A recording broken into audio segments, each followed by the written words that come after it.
The rumour is that prices will rise by a third across the board for everything.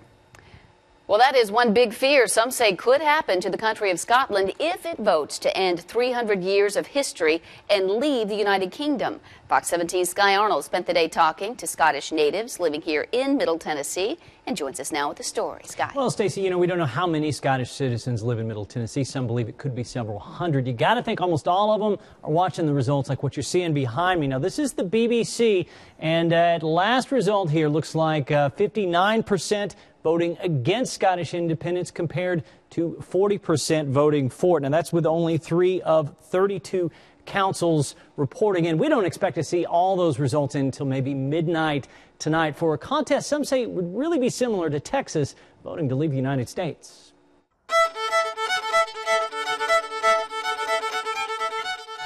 Music may have called Celtic country artist Laura McGee to Nashville, but today her heart wants to be in Scotland. I'm feeling a little bit nervous right now. McGee's home country is making a huge decision whether to leave the United Kingdom and become an independent country. Everybody's divided. My family, my friends, people I know from school, people I know. You read everything on Facebook, you see people's opinions, and what I'm feeling is a great divide.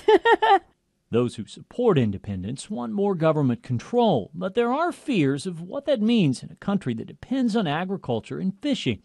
Majority of the margin and the profit from those industries comes from EU subsidies. So if you lose the EU subsidy, are those industries viable? I don't know.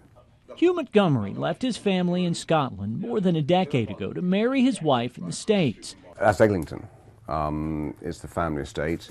The pictures on his walls show just how close he remains to his homeland, and Montgomery is worried an independent Scotland will not only lose important subsidies, but also see major inflation and problems with government pensions. The heart says Scotland should be independent.